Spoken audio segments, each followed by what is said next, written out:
Chapter 5 of Tarzan and the Jewels of Opar. This recording is in the public domain. Tarzan and the Jewels of Opar by Edgar Rice Burroughs. Chapter 5 The Altar of the Flaming God. It was at the moment that Tarzan turned from the closed door to pursue his way to the outer world. The thing came without warning. One instant all was quiet and stability. The next, and the world rocked. The tortured sides of the narrow passageway split and crumbled. Great blocks of granite, dislodged from the ceiling, tumbled into the narrow way, choking it, and the walls bent inward upon the wreckage. Beneath the blow of a fragment of the roof, Tarzan staggered back against the door to the treasure room. His weight pushed it open, and his body rolled inward upon the floor. In the great apartment where the treasure lay, less damage was wrought by the earthquake. A few ingots toppled from the higher tiers, a single piece of the rocky ceiling splintered off and crashed downward to the floor, and the walls cracked, though they did not collapse. There was but the single shock. No other followed to complete the damage undertaken by the first. Werper, thrown to his length by the suddenness and violence of the disturbance, staggered to his feet when he found himself unhurt. Groping his way toward the far end of the chamber, he sought the candle which Tarzan had left stuck in its own wax upon the protruding end of an ingot. By striking numerous matches the Belgian at last found what he sought, and when, a moment later, the sickly rays relieved the Stygian darkness about him, he breathed a nervous sigh of relief, for the impenetrable gloom had accentuated the terrors of his situation. As they became accustomed to the light, the man turned his eyes toward the door. His one thought now was of escape from this frightful tomb, and as he did so he saw the body of the naked giant lying stretched upon the floor just within the doorway. Werper drew back in sudden fear of detection, but a second glance convinced him that the Englishman was dead. From a great gash in the man's head a pool of blood had collected upon the concrete floor. Quickly the Belgian leaped over the prostrate form of his erstwhile host, and without a thought of succor for the man in whom, for aught he knew, life still remained, he bolted for the passageway and safety. But his renewed hopes were soon dashed. Just beyond the doorway he found the passage completely clogged and choked by impenetrable masses of shattered rock. Once more he turned and re-entered the treasure vault. Taking the candle from its place, he commenced a systematic search of the apartment, nor had he gone far before he discovered another door in the opposite end of the room, a door which gave upon creaking hinges to the weight of his body. Beyond the door lay another narrow passageway. Along this Werper made his way, ascending a flight of stone steps to another corridor 20 feet above the level of the first. The flickering candle lighted the way before him, and a moment later he was thankful for the possession of this crude and antiquated luminant which a few hours before he might have looked upon with contempt, for it showed him just in time a yawning pit, apparently terminating the tunnel he was traversing. Before him was a circular shaft. He held the candle above it and peered downward. Below him, at a great distance, he saw the light reflected back from the surface of a pool of water. He had come upon a well. He raised the candle above his head and peered across the black void, and there upon the opposite side he saw the continuation of the tunnel. But how was he to span the gulf? As he stood there measuring the distance to the opposite side, and wondering if he dared venture so great a leap, there broke suddenly upon his startled ears a piercing scream, which diminished gradually until it ended in a series of dismal moans. The voice seemed partly human, yet so hideous that it might well have emanated from the tortured throat of a lost soul writhing in the fires of hell. The Belgian shuddered and looked fearfully upward, for the scream had seemed to come from above him. As he looked he saw an opening far overhead and a patch of sky pinked with brilliant stars. His half formed intention to call for help was expunged by the terrifying cry. Where such a voice lived no human creatures could dwell. He dared not reveal himself to whatever inhabitants dwelt in the place above him. He cursed himself for a fool that he had ever embarked upon such a mission. He wished himself safely back in the camp of Achmet Zek, and would almost have embraced an opportunity to give himself up to the military authorities of the Congo if by so doing he might be rescued from the frightful predicament in which he now was. He listened fearfully, but the cry was not repeated, and at last, spurred to desperate means, he gathered himself for the leap across the chasm. Going back 20 paces, he took a running start, and at the edge of the wall leaped upward and outward in an attempt to gain the opposite side. In his hand he clutched the sputtering candle, and as he took the leap the rush of air extinguished it.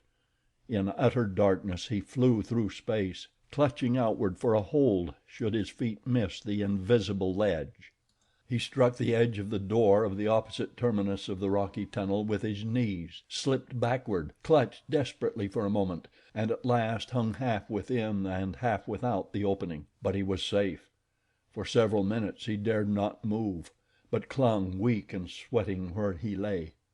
At last, cautiously, he drew himself well within the tunnel, and again he lay at full length upon the floor, fighting to regain control of his shattered nerves. When his knees struck the edge of the tunnel he had dropped the candle. Presently, hoping against hope that it had fallen upon the floor of the passageway rather than back into the depths of the well, he rose upon all fours and commenced a diligent search for the little tallow cylinder, which now seemed infinitely more precious to him than all the fabulous wealth of the hoarded ingots of Opar. And when at last he found it, he clasped it to him and sank back, sobbing and exhausted. For many minutes he lay trembling and broken, but finally he drew himself to a sitting posture, and taking a match from his pocket, lighted the stump of the candle which remained to him. With the light he found it easier to regain control of his nerves, and presently he was again making his way along the tunnel in search of an avenue of escape. The horrid cry that had come down to him from above through the ancient well shaft still haunted him, so that he trembled in terror at even the sounds of his own cautious advance. He had gone forward but a short distance when, to his chagrin, a wall of masonry barred his farther progress, closing the tunnel completely from top to bottom and from side to side. What could it mean? Werper was an educated and intelligent man. His military training had taught him to use his mind for the purpose for which it was intended. A blind tunnel such as this was senseless. It must continue beyond the wall. Someone, at some time in the past, had had it blocked for an unknown purpose of his own.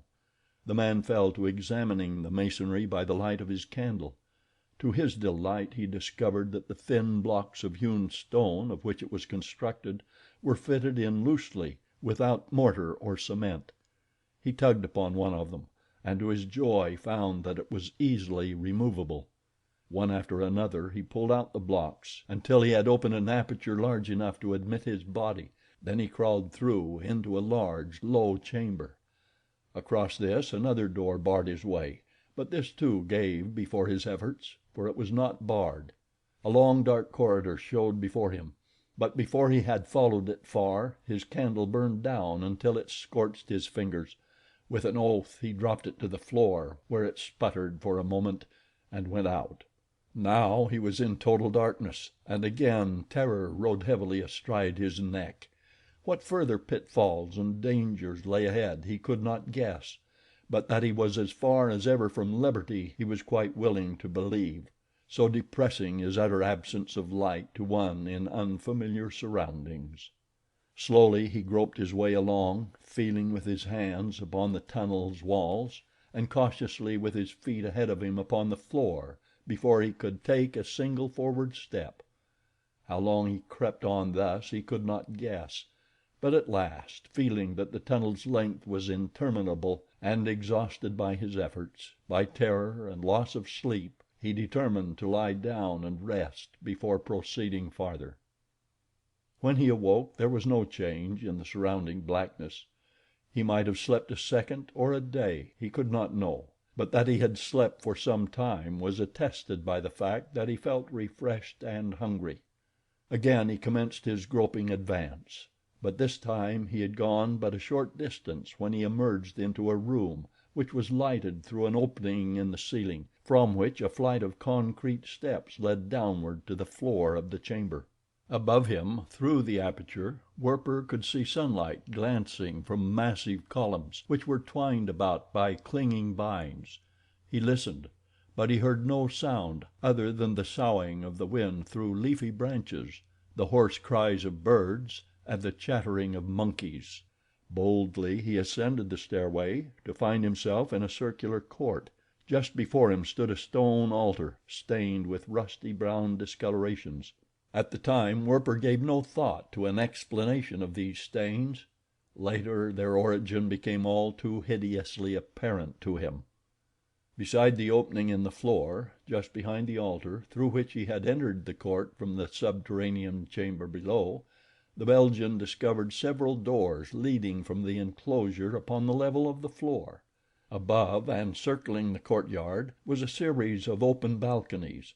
Monkeys scampered about the deserted ruins, and gaily plumaged birds flitted in and out among the columns and the galleries far above; but no sign of human presence was discernible. Werper felt relieved.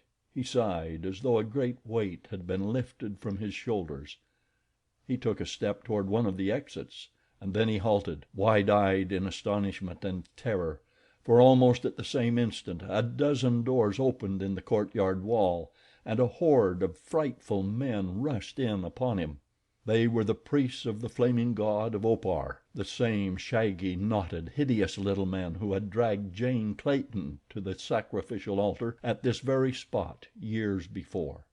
Their long arms, their short and crooked legs, their close set evil eyes, and their low, receding foreheads gave them a bestial appearance that sent a qualm of paralyzing fright through the shaken nerves of the Belgian.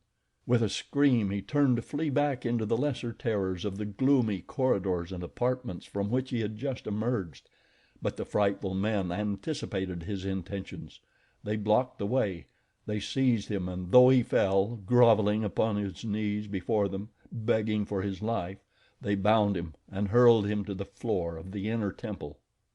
The rest was but a repetition of what Tarzan and Jane Clayton had passed through. The priestesses came, and with them La, the high priestess. Werper was raised and laid across the altar. Cold sweat exuded from his every pore as La raised the cruel, sacrificial knife above him. The death chant fell upon his tortured ears. His staring eyes wandered to the golden goblets from which the hideous votaries would soon quench their inhuman thirst in his own warm life blood. He wished that he might be granted the brief respite of unconsciousness before the final plunge of the keen blade. And then there was a frightful roar that sounded almost in his ears. The high priestess lowered her dagger. Her eyes went wide in horror. The priestesses, her votaresses, screamed and fled madly toward the exits. The priests roared out their rage and terror according to the temper of their courage. Werper strained his neck about to catch a sight of the cause of their panic, and when at last he saw it, he too went cold in dread, for what his eyes beheld was the figure of a huge lion standing in the center of the temple, and already a single victim lay mangled beneath his cruel paws. Again the lord of the wilderness roared, turning his baleful gaze upon the altar. La staggered forward, reeled, and fell across Werper in a swoon. Chapter 5